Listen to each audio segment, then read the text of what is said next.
This is MacroVoices with hedge fund manager Erik Townsend, the free weekly financial podcast targeting professional finance, high net worth individuals, family offices, and other sophisticated investors. MacroVoices is all about the brightest minds in the world of finance and macroeconomics telling it like it is, bullish or bearish, no holds barred. Now, here are your hosts, Erik Townsend and Patrick Ceresna. MacroVoices episode 164 was recorded on April 25th, 2019. I'm Erik Townsend. I want to thank everyone who wrote in with feedback and suggestions on where we might find an expert with contrasting views to Jeff Snyder's Eurodollar thesis. Two names that came up repeatedly were Zoltan Pozsar and Perry Merling. We've already reached out to both of them with interview invitations. This week's feature interview guest will be Hoisington's chief economist, Dr. Lacy Hunt. We'll discuss Dr. Hunt's outlook for the U.S. and global economy, recession risk, and, of course, where they're allocating on the yield curve. And be sure to stay tuned for our post-game segment after the feature interview, when we'll have extended Forex and bond market coverage and another of Patrick's famous chart books.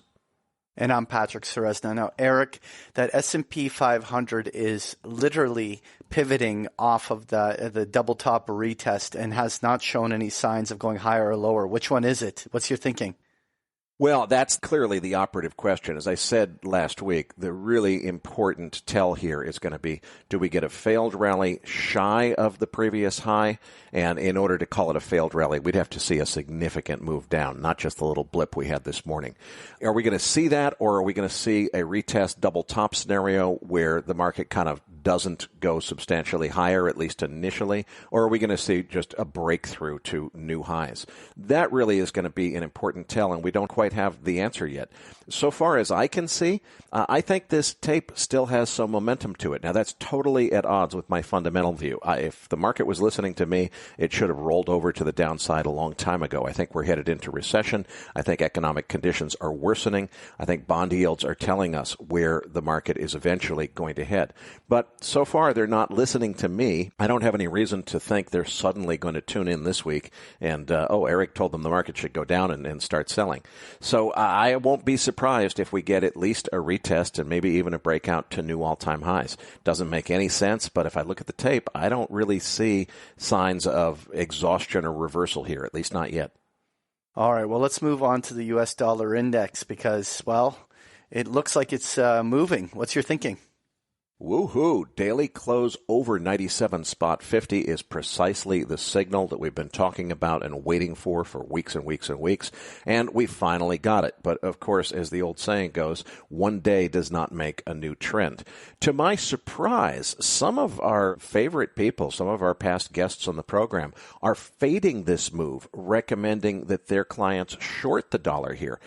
That's a pretty gutsy call. I think that what we're looking at is a long consolidation that we've finally seen a breakout north of. This looks healthy to me. I think we're headed higher. I think we're headed above 100 on the dollar index, and I am very surprised that some people who I have a lot of respect for are fading this and think that this is a fake break and we're going the other way.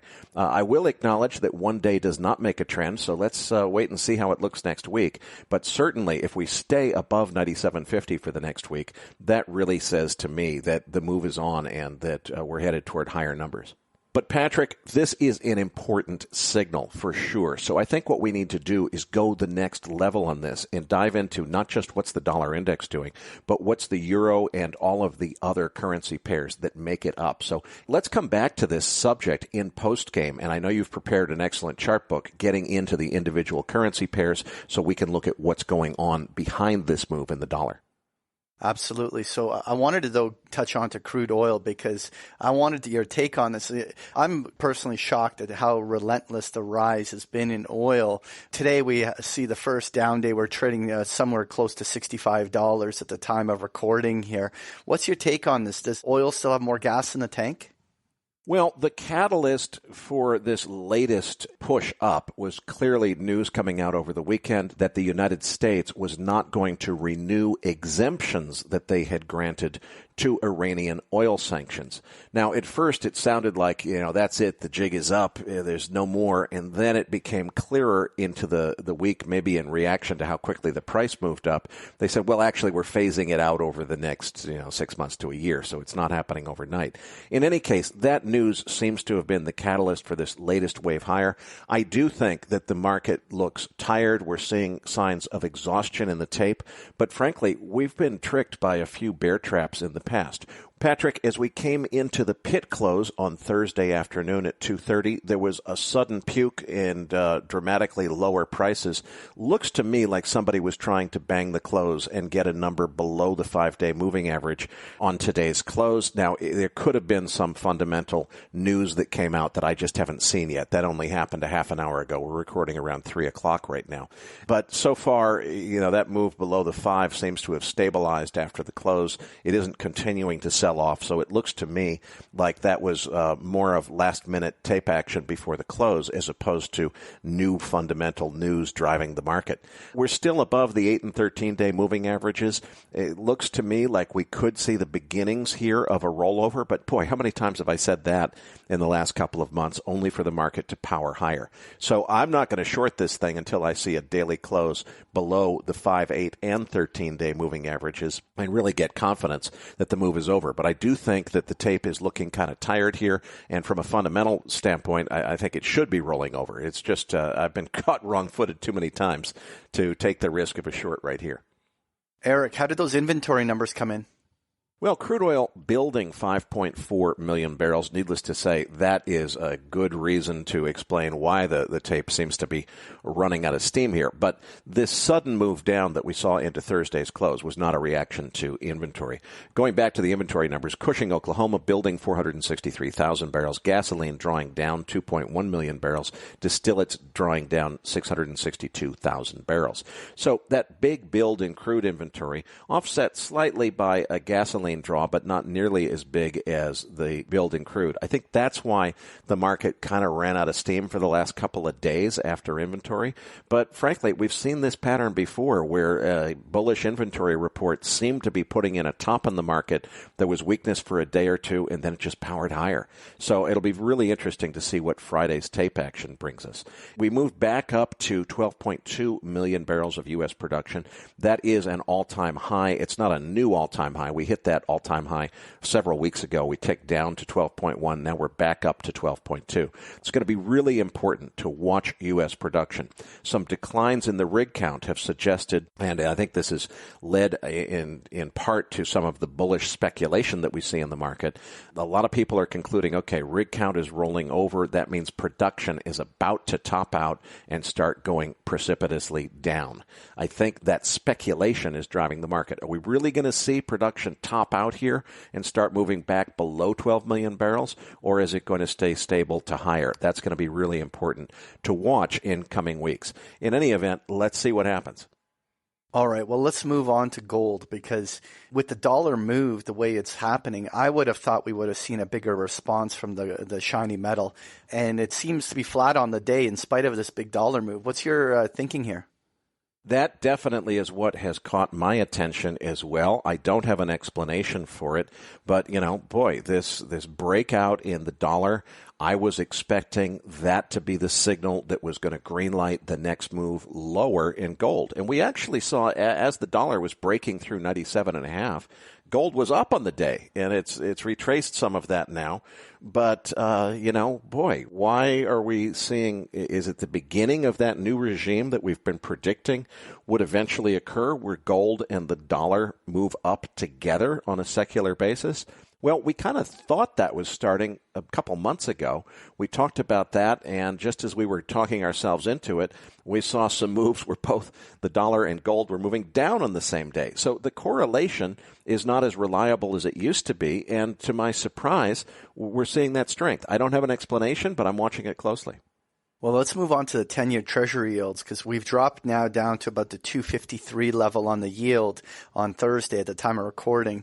And we certainly are off of the higher levels from last week. You think this is a key turn point here in the yield?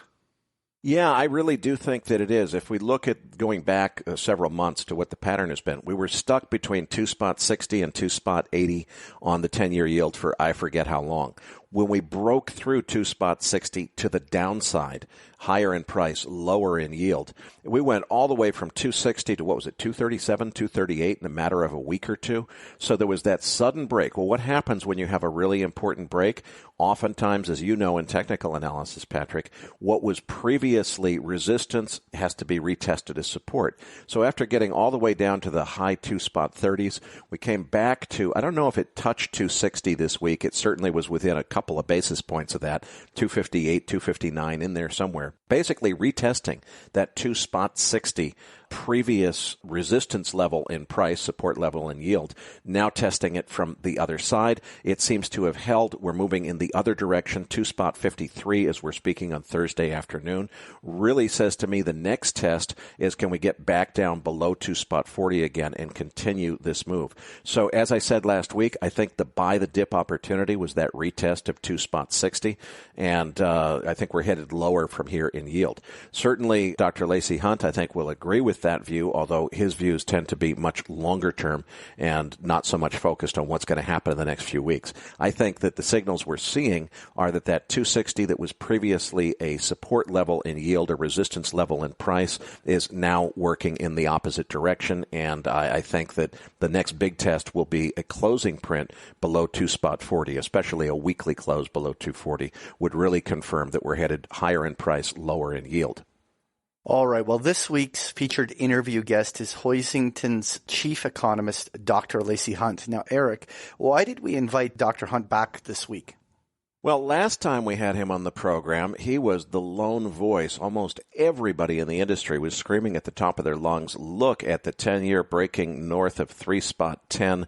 This has to mean the sky is falling, the world is coming to an end. We're headed back to a secular bear market in bonds with higher yields.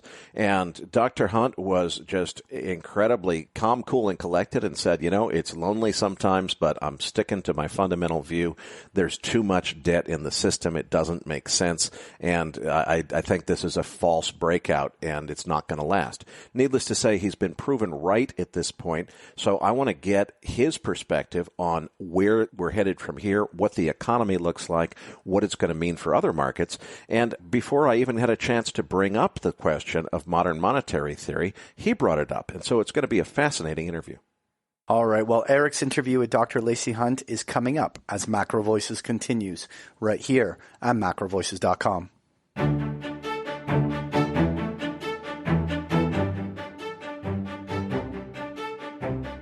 And now with this week's special guest, here's hedge fund manager Erik Townsend. Joining me next on the program is Dr. Lacy Hunt, Chief Economist at Hoisington Asset Management. Dr. Hunt, before we get started, I just want to credit you and make sure our audience is aware. The last time that you were on this program, everybody and his brother was screaming at the top of their lungs, okay, look, that's it. It's clear the bond bull market is clearly over. We're headed to much higher yields. The big number that everybody was watching was 3.10 on the 10-year yield, and so many people said, boy, if we get past that, there's no turning back. It's the end of the world. Sky's falling. That's it for the bond market. And just as that was happening, we had you in the program. I believe it was the same week that we first broke 3.10, and you were very confident, very assured, and just saying, look, it's lonely sometimes, but I'm sticking to my story. My fundamental view has not changed. It is very much opposite consensus, and this is a buying opportunity for bonds, not a reason to panic. That was so out of consensus at the time, and needless to say, you have been proven spot on correct ever since then. And I also want to just make our listeners aware, this is not the first time that you've been out of consensus and correct. You caught all of the major bull and bear markets in the bond market since the late 1970s. So congratulations for the excellent track record, and thanks so much for joining us again on the program. Well, it's my pleasure, Erik. Great to be with you, and thanks for remembering my record. Well, it's my pleasure to have you back. Let's, for some of our newer listeners, let's start by briefly reviewing your outlook for the economy, what you think is going to come next for both the U.S. economy and the global economy, and then we can get into a little bit more on the fixed income markets. Well, the overriding concern for us is that the U.S. economy and all of the major other players in the global economy are extremely over-indebted. And this debt is a hindrance to growth. It is also a factor that retards inflation and is the main ingredient that has controlled the environment of low interest rates for an elongated period of time. And it has been our view that trying to solve an indebtedness problem by taking on more debt is not the solution, that it only aggravates. You can take on more debt, as we have done so many times, and there is a transitory benefit to the economy, but the benefit fades very quickly. And as a result of that, the transitory spurts in economic activity and inflation, which do occur, are relatively short-lived, and they give way to periods of weaker economic activity and lower inflation, lower interest rates. And as long as the indebtedness problem remains at the forefront of the domestic and global economic situation, it's our view that we're going to continue to persist with this lower inflation and interest rate environment for a longer period of time. And what is your outlook, say, for the next 6 to 12 months for the U.S. economy? A lot of people are saying we're headed for a recession. Would you agree with that view? Well, the economy is very weak. We're in a downturn. The economy held up reasonably well in the first quarter, principally because of a very substantial drop in the current account deficit, which contributed about 1% to GDP growth in the first quarter, and also a very sizable increase in inventory investment in the first quarter after a large contribution to growth from inventories in the fourth quarter. So the first quarter's growth rate will start off somewhere around 2.5%, which is more or less about the same as it was in the fourth quarter, but more forward-looking elements of the economy deteriorated. The rate of growth in consumer spending was only 1.5% annual rate in the first quarter, down from 2.5% in the fourth quarter. And in fact, it looks like the 6-month rate of growth in real consumer spending for the latest 6-month period is approximately the weakest since 2013, which is a very significant statement. The gain in the trade sector and the buildup in inventories are likely to reverse as we move into the second and third quarters. And by the end of the year, I think growth will be only barely positive, perhaps even stationary. So we're peaking in terms of the growth rate in the first quarter, and we're set to move significantly lower in the second, third, and fourth quarters of the year. And a couple of things that we're looking at that suggest this. The Federal Reserve has engineered a very significant monetary deceleration, one that has reduced the rate of growth in bank credit and money supply in the United States to very weak levels. And the Federal Reserve's restrictive policy has reduced world dollar liquidity, which has in turn caused a major monetary deceleration in Europe, Japan, and China. And the Fed's restraint has also resulted in a synchronized global downturn. In fact, the downturn is more significant in Europe, Japan, than in the United States. Now, a lot of folks are optimistic because the Chinese pumped in a record amount of new debt in the first 3 months of this year, and they're assuming that this huge surge in Chinese debt will lift the Chinese economy, and the Chinese economy will provide some propulsion to the global economy.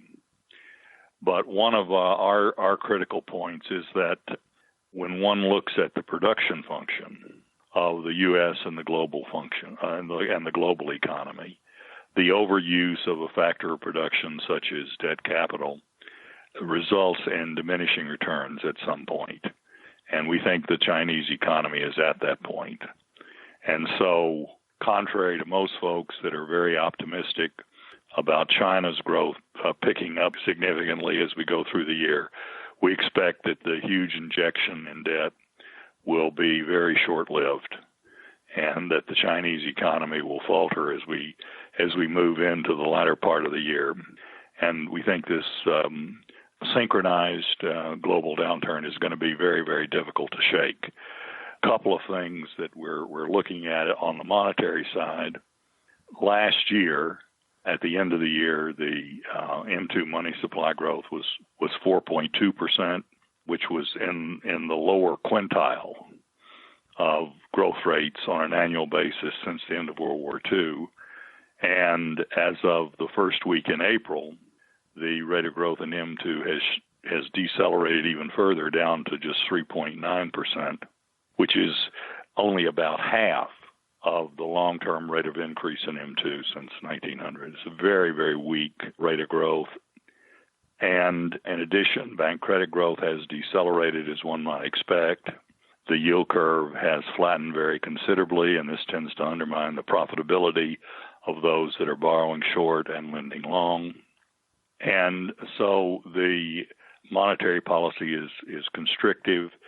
The benefits from last year's big increase in the federal budget, which funded a household tax cut, a corporate tax cut, and also a fairly sizable bipartisan increase in spending, we think that those benefits, which were debt financed, are largely behind us. And diminishing returns will also take over there as well. So we're at the best rate of growth now, and the growth rate is going to get progressively weaker as we move through the rest of the year. So we're headed down in terms of growth, and obviously for the reasons that you stated at the very beginning of this interview, that should be constructive for bond prices, meaning lower yields. Do you have a forecast or rate forecast that you work with for what we should expect in terms of both U.S. and foreign yields, or do you only work in terms of the expected direction? Well, we're really only good at direction. We try to make a multi-year assessment, but I did a little exercise that I will share with you. We looked at 3 significant monetary decelerations that occurred in the post-war period when the Federal Reserve managed to avoid a full-scale recession, but there was a quasi-recession. So the Fed engineered a slowdown in money and credit growth, such as they have today. The yield curve flattened significantly, in some cases actually inverted, but a recession did not ensue. And those 3 cases were in 1966 and 67, 1984 and 1986, and then from 1995 to 1999. Now, in each of those cases, the economy got very shaky, and there was also a financial failure as a result of the monetary restraint. In the 1960s, it was the failure of Westic, also known as Western Equities. In 1984, it was the failure of the Penn Square National Bank and the great Continental Illinois National Bank.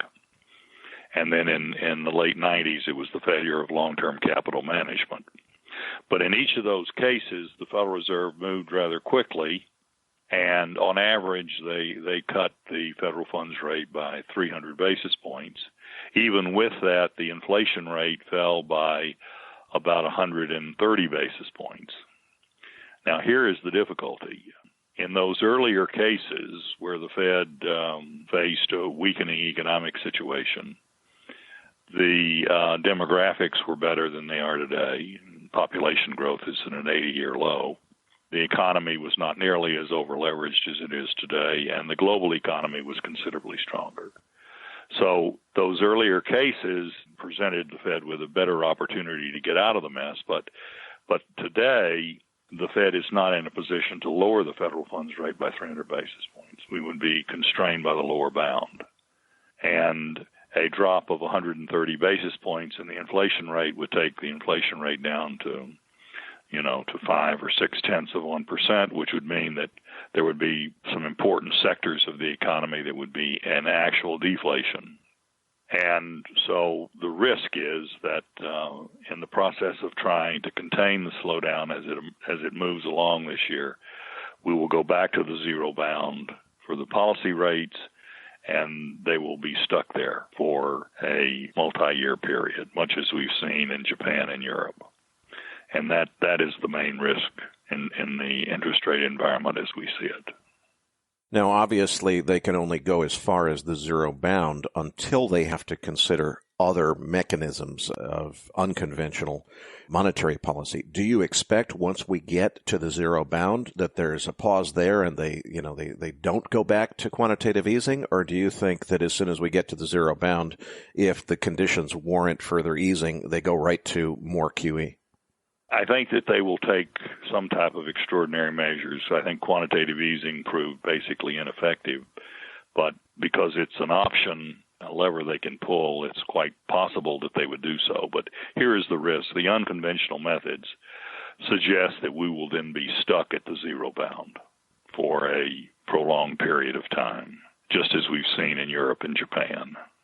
And what is your expectation as to how the economy, I mean, I guess you could make the argument, okay, once you're at the zero bound, that's the famous situation where it's all over. But of course, as Japan has demonstrated for 30 years now, you can get stuck in this liquidity trap at a zero bound, and where so many people back in the early 90s predicted that Japan was going to completely blow up and, Japanese government bond yields would go through the roof as the price collapsed to zero. None of that happened, and they've just sort of stayed in this stagnant economic condition that has persisted for decades.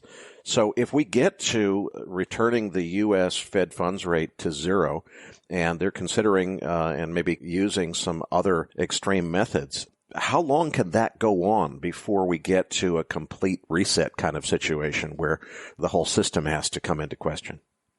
Well, a lot of folks have made that argument that the indebtedness problem is pointing to some sort of blow-up.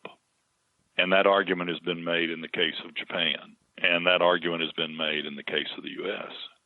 And this has caused others to say, well, look, the Cassandras of the debt problem have been wrong because we haven't had a debt blow-up. And in fact, people continue to clamor for fixed income, high-quality fixed income, government securities in Japan, Europe, and the United States at extremely low or virtually unprecedented levels except for recent years. But I think that analysis misses what history has taught us about extreme over-indebtedness periods. The use of debt triggers diminishing returns, which is derived from the production function. The production function is determined by technology and how it interfaces with the three factors of production, land, labor, and capital. And if you overuse one of the factors of production, initially output will rise. You continue to overuse that factor of production, then output or GDP will fall.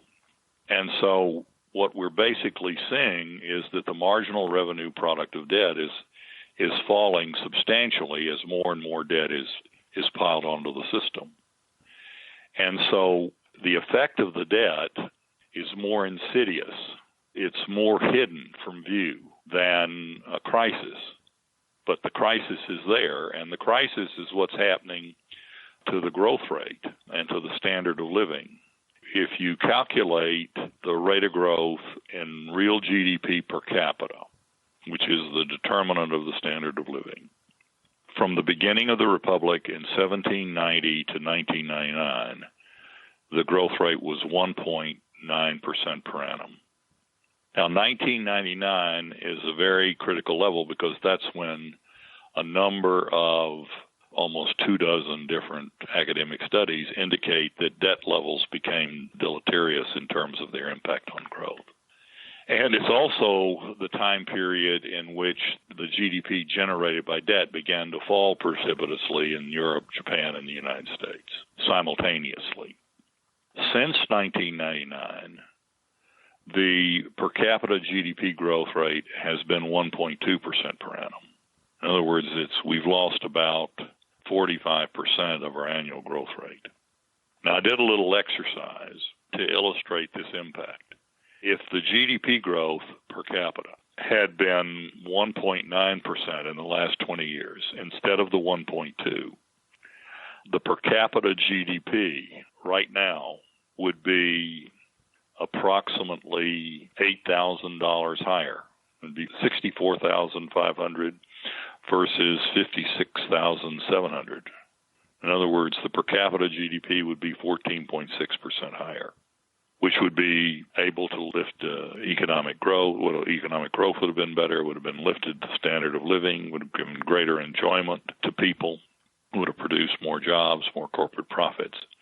And so where the debt is deceptive is that it is undermining the growth rate. To sort of paraphrase T.S. Eliot, the world ends with a whimper, not a bang. It's a longer, slower grind downward. That's the problem of the debt.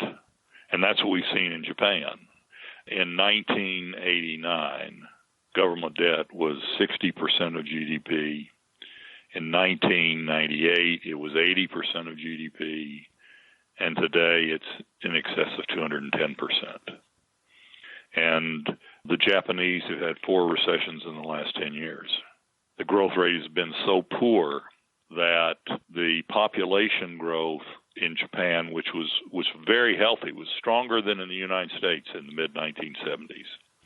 Their population growth was 1.6%, 1.7% per annum. Last year, their population declined 0.4% per annum, which was a record decline. So you get into this period of overusing debt, the growth rate comes down, there's no crisis in terms of the financial markets erupting, but the growth grinds down. And eventually that undermines the demographics. And that's a problem now for the entire world. This feeds into the production function in an adverse way as well. According to the demographic experts at the UN, the world population growth last year was 1.2% per annum, which is an 80-year low. And in 80 years, in other words, 2100, according to the UN demographers, the world population growth is going to be down to 0.2% per annum. Well, so the world right now is at 1.2, 80-year low. The U.S. population growth last year was 0.6%, half of the world. The European population growth was 0.3%, half of the U.S., a quarter of the world. The Chinese population growth was, let's call it zero. It actually declined slightly for the first time since the 1960s. And then Japan is negative 0.4. And moreover, not only is the population growth deteriorating, Europe, Japan, the United States are getting older. The average population in China is 40 versus 38 in the U.S. because of the one child per family, and they have a mismatch between young men and young women. The average Chinese age is increasing 6 months every 12 months. And this similar pattern, not quite as rapid in Europe. And so we're not only our population growing more slowly, but we have more older people who have less demands for things. Babies and young families are conducive to growth. So if you think of the production function, in the United States, every dollar of public and private debt is generating about 40 cents of GDP growth. In China, it's 36 cents. In Europe, it's 38 cents, and in Japan, it's 27 cents. So using the production function as a gauge of where we're going, the U.S. is going to continue to outperform Europe and Japan, possibly even China, which means that the rest of the world is going to be hanging on us, draining us. And so there is no crisis from the federal debt, but there are very serious long-run developments that are undermining economic growth, the standard of living, and also population. And one other factor that needs to be discussed, the debt-induced weakness in growth is causing an increase in the income and wealth divides. When you get weaker growth, you leave a lot of folks behind. And so there is no crisis in the sense of a blow-up. But there are clear, tangible evidences. The over-indebtedness is harming the economic prospects, and that the harm is greater outside the United States than inside the United States. But that creates a problem for us. Okay, so if I can just briefly summarize all of this to make sure that I have your view correct, you're basically saying that, here we go again. We've tried to solve a problem of too much debt with more debt. And just as you can solve a heroin junkie's, withdrawal addiction by giving him more heroin, that works in the very short term, but eventually it just makes the problem worse. We're coming now into, by the end of this year, that next slowdown where the Fed will very quickly be forced to go back to the zero bound with the Fed funds rate. We'll probably have to explore alternative, unconventional means of easing. And this puts us back in a situation where, as you say, we're not facing the conspiracy blogger scenario of the whole world blows up, but rather what we are facing is maybe the entire developed world kind of looks like Japan has looked for the last 20 or 30 years, which is extremely weak economic conditions because the country has been burdened with just too much debt. And it sounds like you're saying that the whole developed world takes on those symptoms and conditions. But just as Japan has not blown up completely, the rest of the world doesn't blow up. We just get stuck in a situation where the entire economy is slave to excessive debt. Is that a fair summary of your views?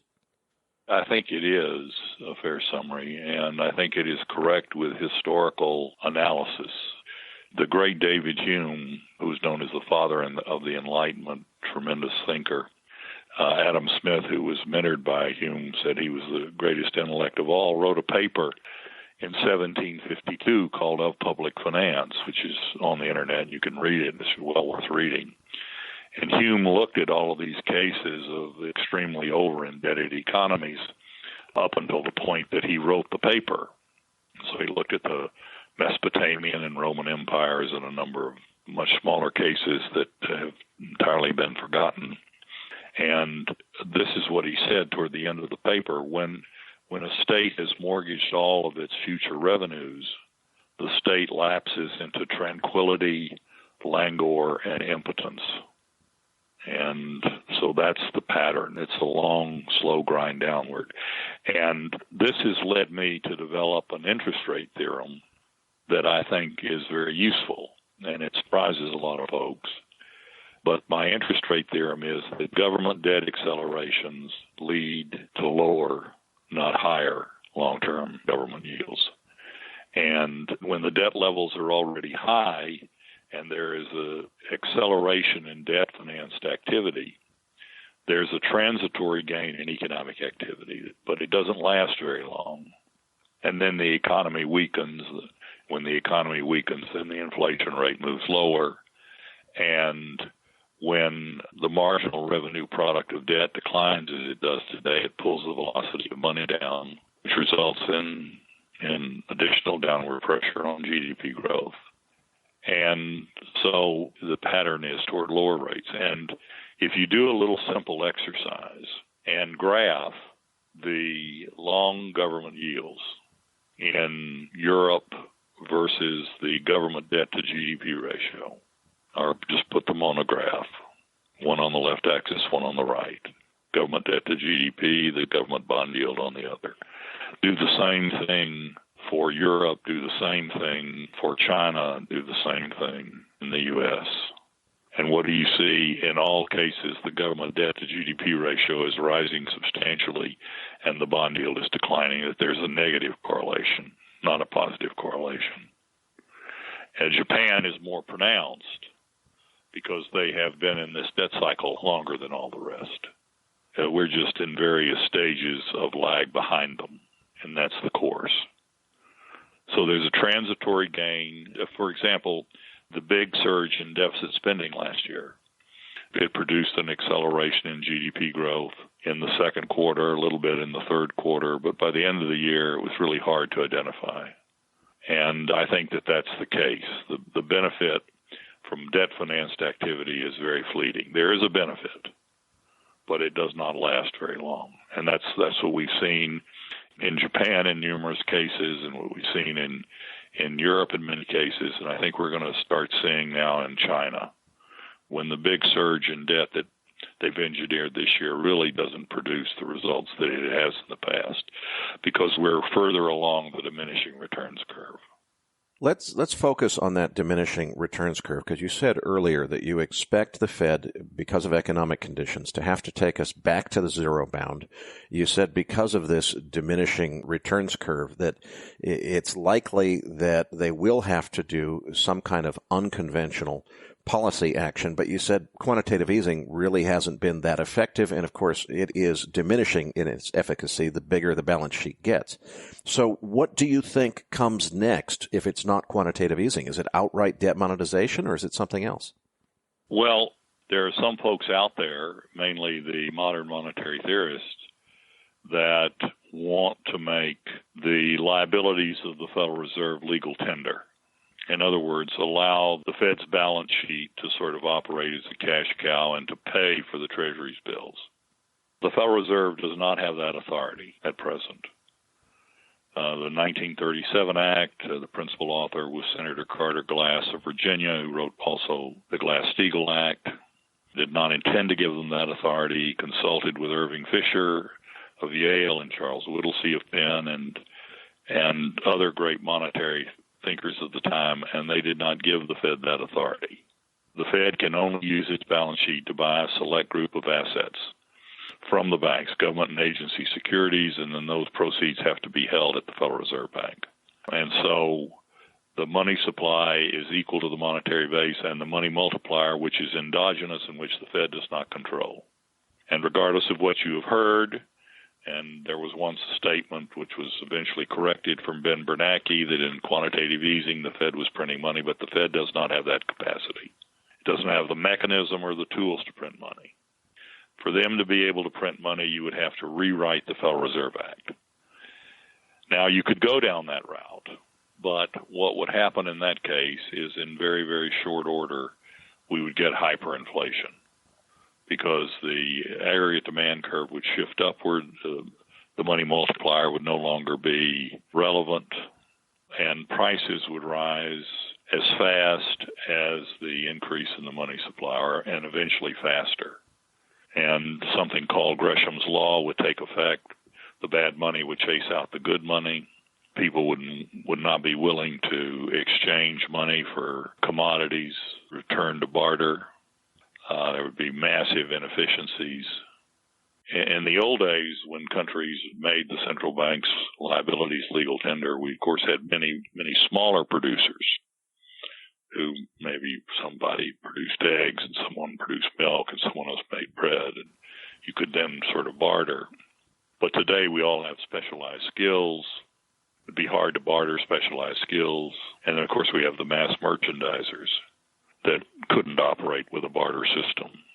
And also, in the past, when the Federal Reserve's liabilities were made legal tender, those currencies were not the reserve currency of the world. And so if we were to do that, it would quickly destabilize the global monetary system.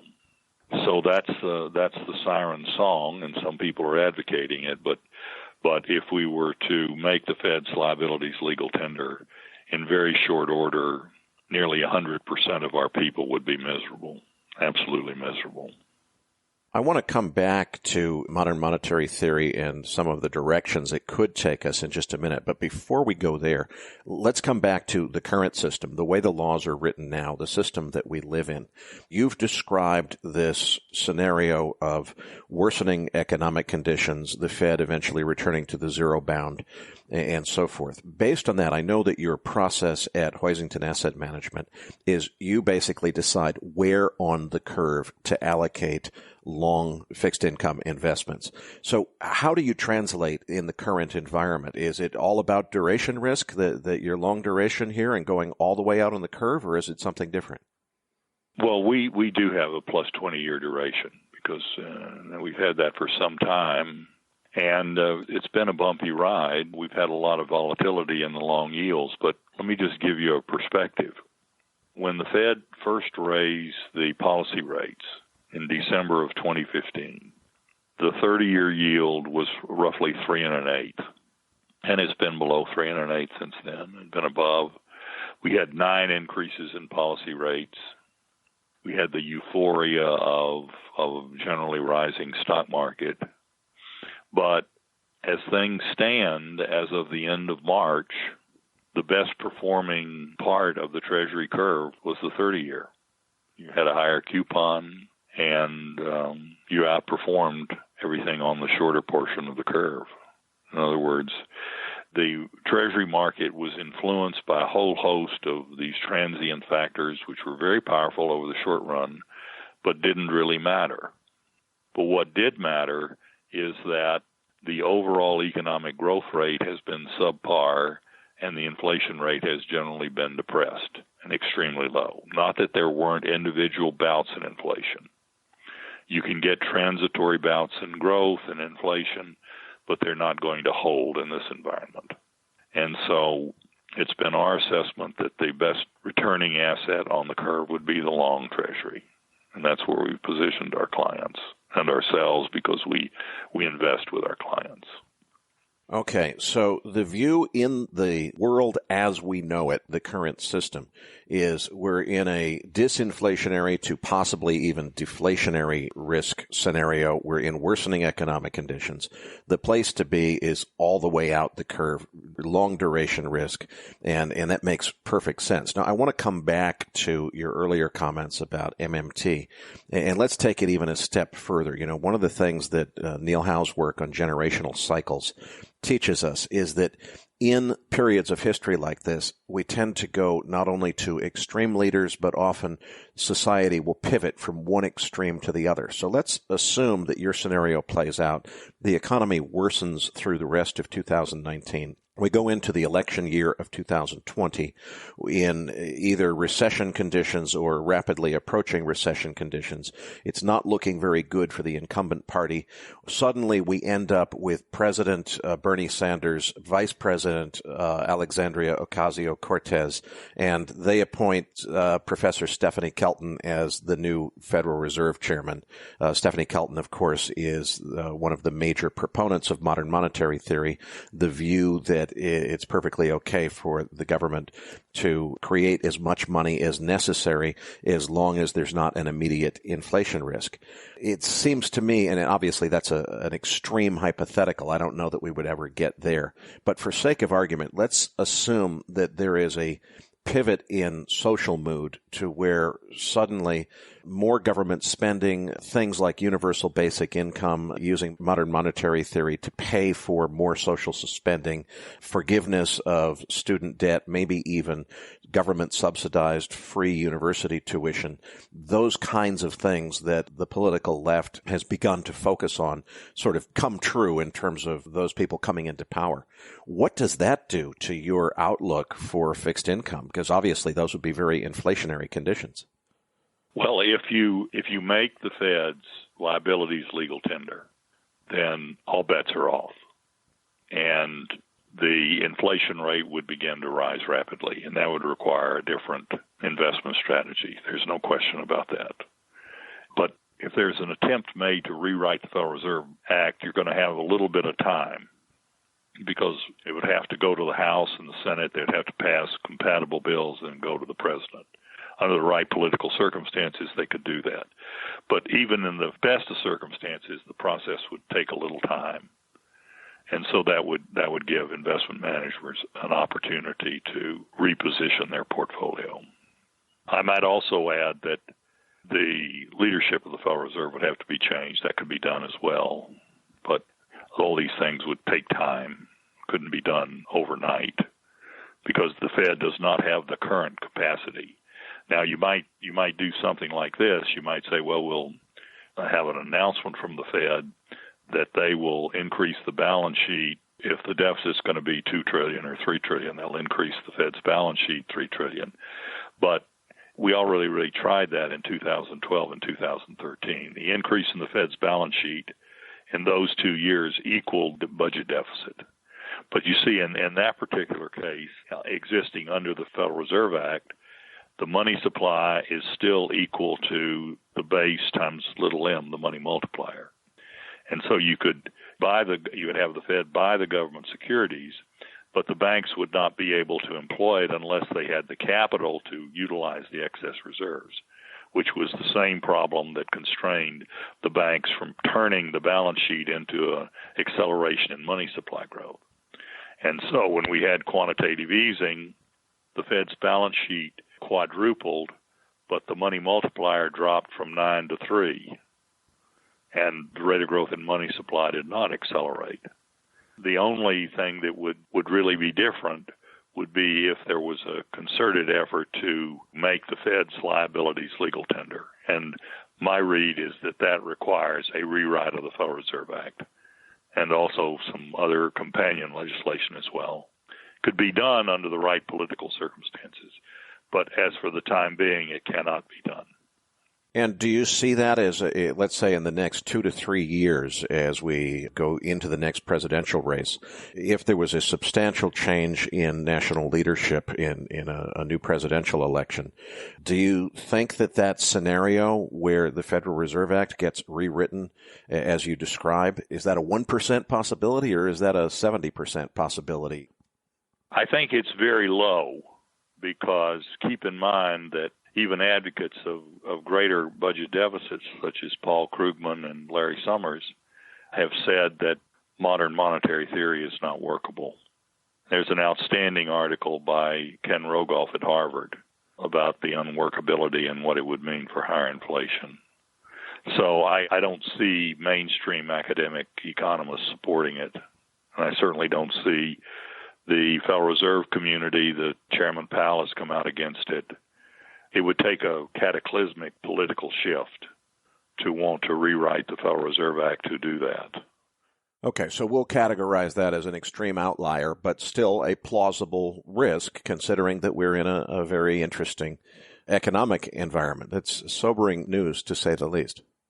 It would make everybody's life miserable, including fixed income managers and everyone else in the economy, because you would barter. And barter is extremely inefficient. The aggregate supply curve would turn vertical. So every time that they expanded the Fed's balance sheet to pay for bills, it would all go into price. There would be no gain in real GDP. It would just result in rapidly escalating inflation. And eventually what would happen is that the aggregate supply curve would start shifting inward as more and more people went to try to operate with in a barter framework, which I don't know how we could even achieve a barter framework in this specialized world that exists today.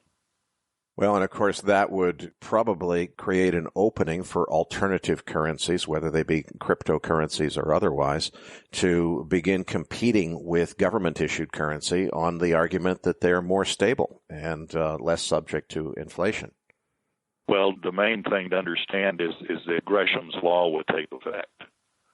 In other words, the bad money, the Federal Reserve's liabilities, would chase out good money. People that could, take, for example, some of the cases where central bank liabilities were made legal tender.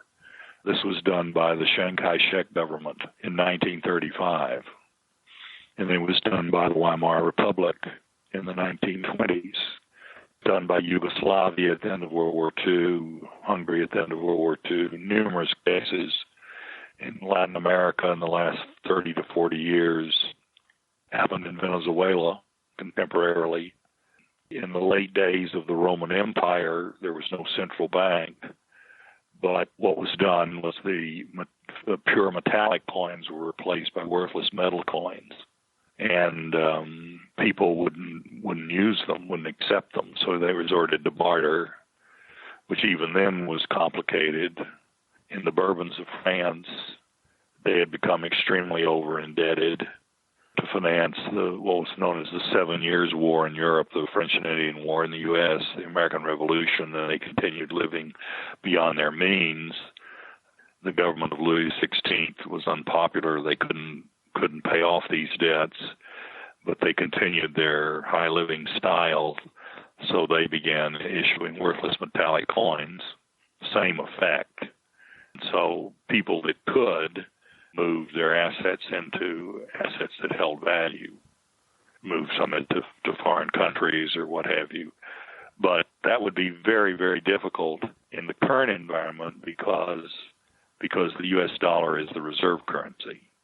So going along that route would be unimaginably disruptive, in my opinion. Deflation is an uncomfortable environment, but for those that are employed, real incomes generally tend to continue to rise at least somewhat. In hyperinflation, no one's real income will rise, and everyone would become miserable. Well, Dr. Hunt, I wish that we could go on for hours. It's fascinating just to hear your musings on all of these interesting scenarios. Unfortunately, we're running out of time. So before I let you go, give us a quick overview of what you do at Hoisington Asset Management. Well, I'm the chief economist of the company. We manage in excess of $4 billion of institutional fixed income money. We've been in business since 1980. We really don't have individual clients, but we are the sub-advisor to the Wasatch Hoisington Treasury Bond Fund, and you're able to get the same type of management in that fund, which is symbol WHOSX, as for our big institutional clients. Well, Dr. Hunt, I can't thank you enough for a fantastic interview. I would love to hear you continue to muse on these subjects for hours, but we are unfortunately out of time. Patrick Ceresna and I will be back as MacroVoices continues right here at MacroVoices.com.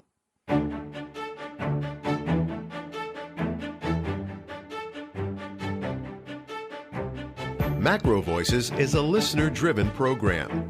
Please email requests for specific future interview guests to requests@macrovoices.com. You can email questions for the program to mailbag@macrovoices.com, and we'll answer them on the air from time to time in our mailbag segment. We also welcome your suggestions for how we can improve the program. Now, back to your hosts, Erik Townsend and Patrick Ceresna. Erik, it was great to have Dr. Lacy Hunt back onto the show. One of the things that I think we've heard it before on this show is his entire idea that the more debt that comes into the system, it actually causes lower interest rates, not higher interest rates over the long term. And that's so counterintuitive to what anyone would naturally think when approaching the bond markets. And when you really put it into that perspective, it really touches on this idea that maybe we are heading to a zero-bound world where the Japanification of the American and European economies could actually be a real risk.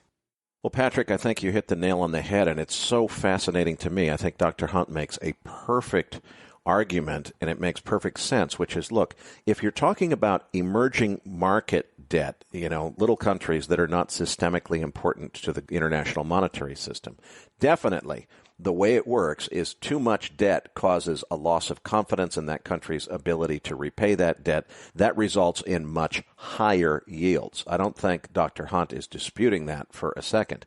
But that's for little emerging market countries. What about major economies like the United States that are central to the global financial system? Well, in that case, the system tends to assume that it is impossible for there to be a default on U.S. Treasury debt. So if we know that's impossible, then we're not going to respond to the default risk. We're going to respond instead to the fact that if the economy is unable to afford higher bond yields, every time bond yields move higher, it's going to collapse the economy, and there's going to be a retreat out of risk assets back to safety, and it's going to support lower bond yields. This all makes sense, but someday you have to get to a reckoning point where if the entire developed market economies and the global financial system is all in a Japanification where it's super low yields and economic stagnation, at what point does somebody just say, hey, even the major systemically important currencies of the world, like the dollar and the U.S. Treasury market, this debt is unsustainable. It's, at what level, Patrick, of national debt does the U.S. Treasury system just hit that point where the market says, wait a minute, this is unsustainable, even if it is the United States of America?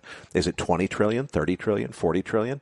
I don't know, but it seems like politicians, whatever the number is, they're going to find out. They're going to keep borrowing until we test it. So it's going to be really interesting. In any event, I want to come back now to the foreign exchange topic that we discussed in the market wrap, because this move on the dollar index is clearly important. As some of our listeners have suggested in recent weeks, we really need to dive into what's driving it. So let's look at the underlying currency pairs that contribute to the dollar index and talk about what's going on here, both in developed and emerging markets. Listeners, you'll find the download link in your Research Roundup email. It says Post-Game Chart Book, or if you aren't yet registered, just go to our homepage at MacroVoices.com. Look for the red button that says Looking for the Downloads next to Dr. Hunt's picture on our homepage.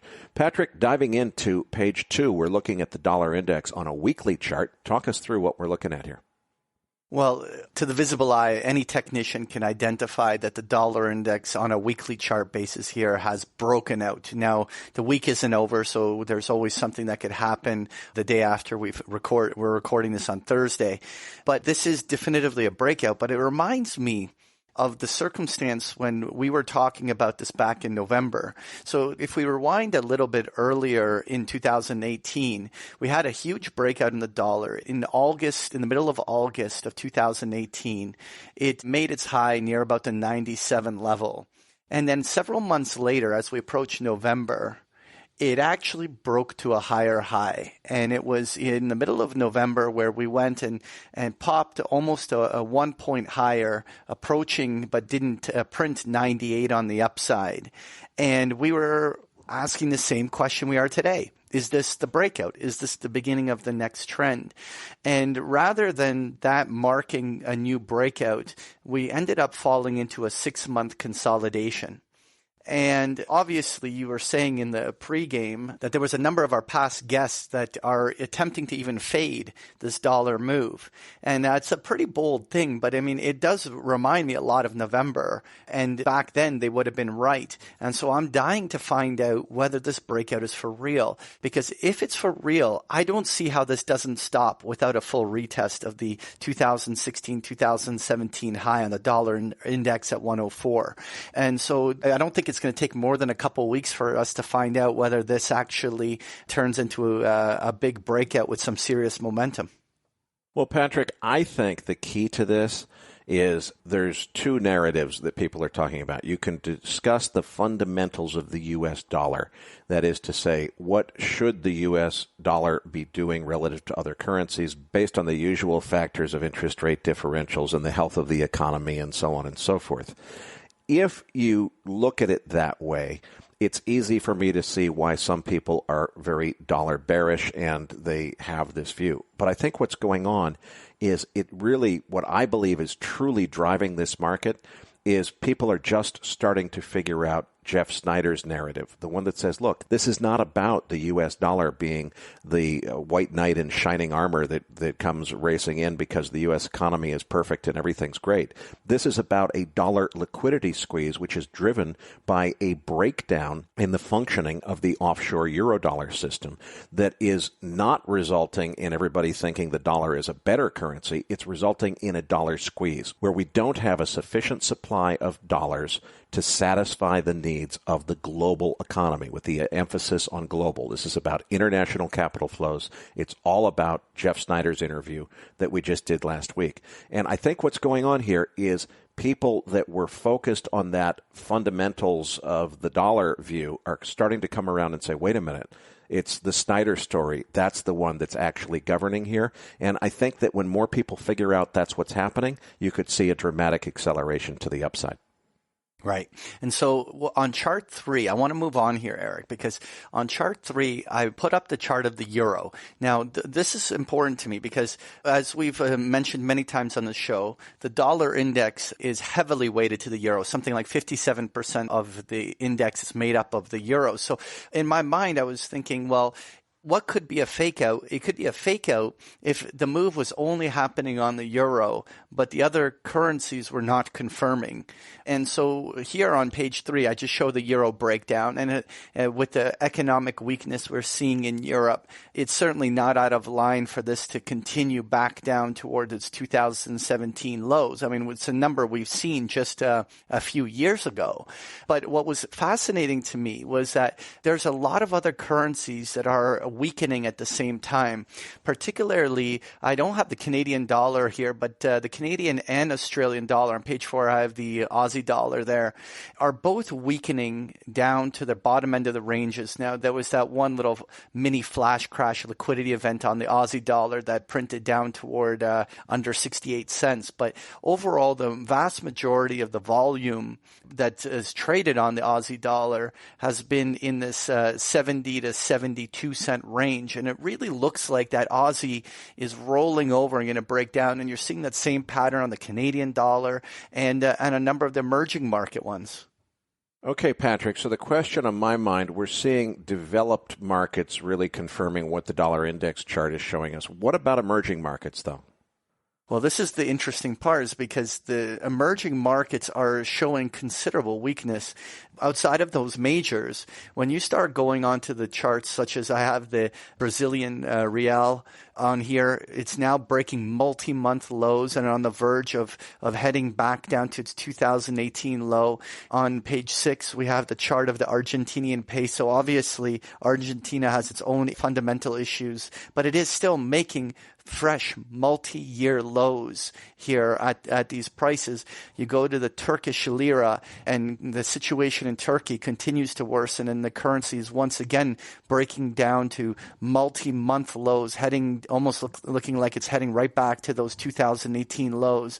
Then we had this morning the bad economic data coming out from South Korea, and the South Korean won breaking down to new multi-year lows on this breakdown move. You have the Swedish krona on bad economic news breaking to new multi-year lows. Like currency after currency are breaking down. And so I find it hard to suggest that this dollar is a fake out when you have so many currencies that are breaking down all simultaneously.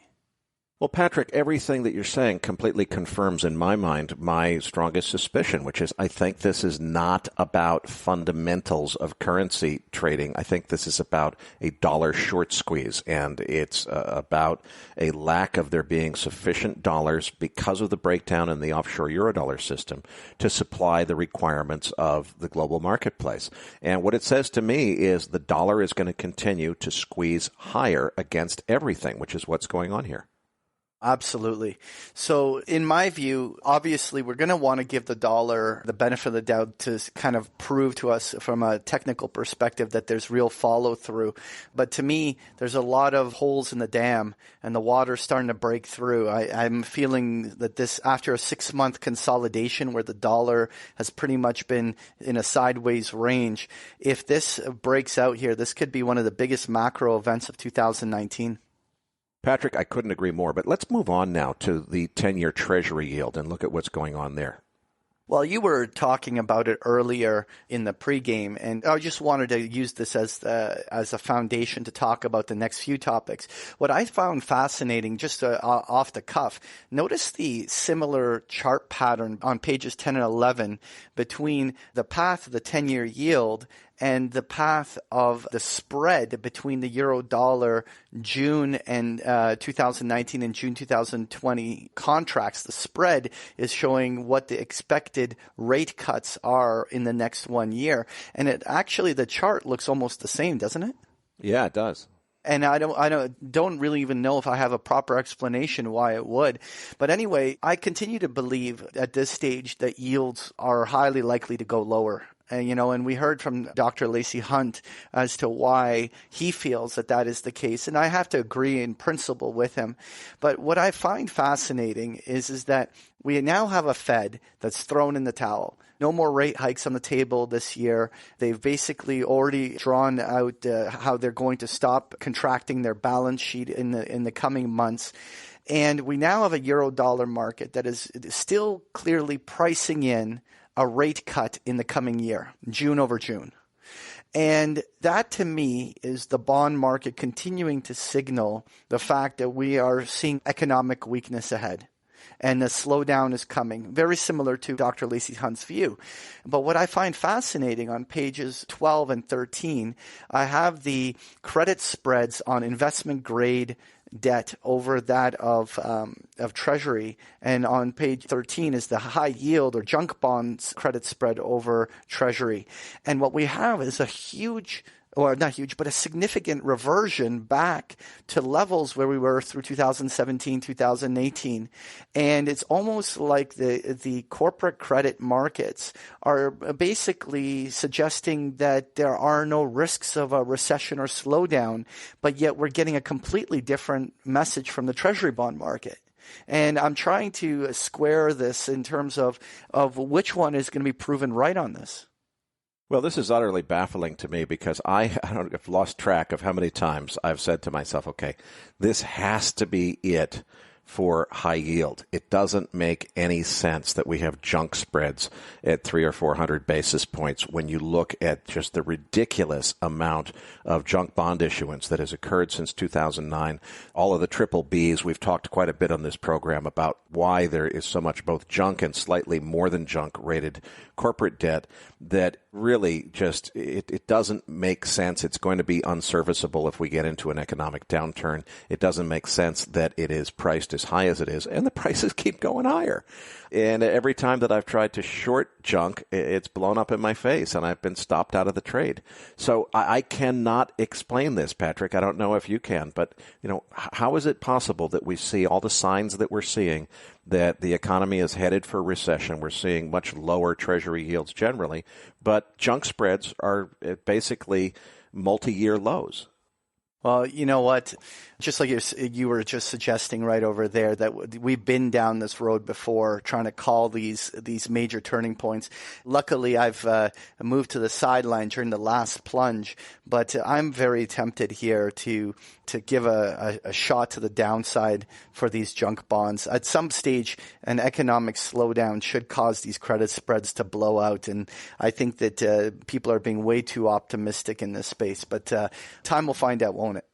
It surely will, and I very much appreciate your putting together the chart deck. Folks, if you're not aware, Patrick puts together chart decks like this almost every day for his Big Picture Trading membership. If you're not already familiar with the service, I strongly encourage you to take advantage of the free 14-day free trial of Big Picture Trading. You can send an email to contact@bigpicturetrading.com or just go to www.bigpicturetrading.com. Patrick's company. Patrick runs daily webinars Monday through Thursday with similar chart books for his members where you can ask questions and so forth. So be sure to check out that complimentary service. Meanwhile, we need your help promoting MacroVoices, so please tell your friends and colleagues, forward your Research Roundup emails, and most importantly, register your free account at macrovoices.com. Only takes a few minutes, and the benefit to you is you'll receive our free Research Roundup email, which never contains any advertising or marketing. It's just links to the best content we could find on the internet each week. Patrick, tell them what they can expect to find in this week's Research Roundup. This week, you're going to find the transcript for today's interview, as well as a link to the chart book we just discussed in the postgame.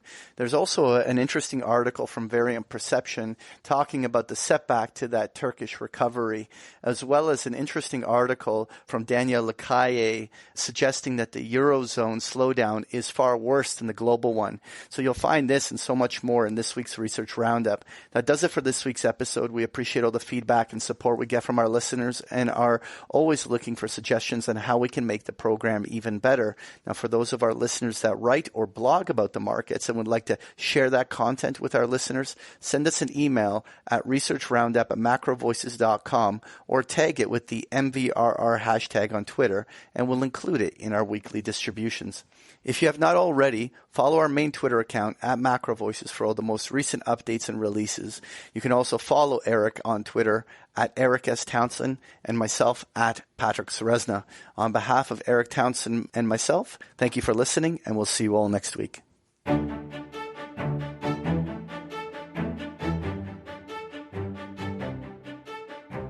That concludes this edition of Macro Voices. Be sure to tune in each week to hear feature interviews with the brightest minds in finance and macroeconomics. Macro Voices is made possible by sponsorship from BigPictureTrading.com, the Internet's premier source of online education for traders. Please visit BigPictureTrading.com for more information. Please register your free account at MacroVoices.com. Once registered, you'll receive our free weekly Research Roundup email containing links to supporting documents from our featured guests and the very best free financial content our volunteer research team could find on the Internet each week. You'll also gain access to our free listener discussion forums and research library. And the more registered users we have, the more we'll be able to recruit high-profile feature interview guests for future programs. So please register your free account today at MacroVoices.com if you haven't already. You can subscribe to Macro Voices on iTunes to have Macro Voices automatically delivered to your mobile device each week free of charge. You can email questions for the program to mailbag@macrovoices.com, and we'll answer your questions on the air from time to time in our mailbag segment. Macro Voices is presented for informational and entertainment purposes only. The information presented on Macro Voices should not be construed as investment advice. Always consult a licensed investment professional before making investment decisions. The views and opinions expressed on Macro Voices are those of the participants and do not necessarily reflect those of the show's hosts or sponsors. Macro Voices, its producers, sponsors, and hosts Eric Townsend and Patrick Ceresna shall not be liable for losses resulting from investment decisions based on information or viewpoints presented on Macro Voices. Macro Voices is made possible by sponsorship from BigPictureTrading.com and by funding from Fourth Turning Capital Management, LLC. For more information, visit MacroVoices.com.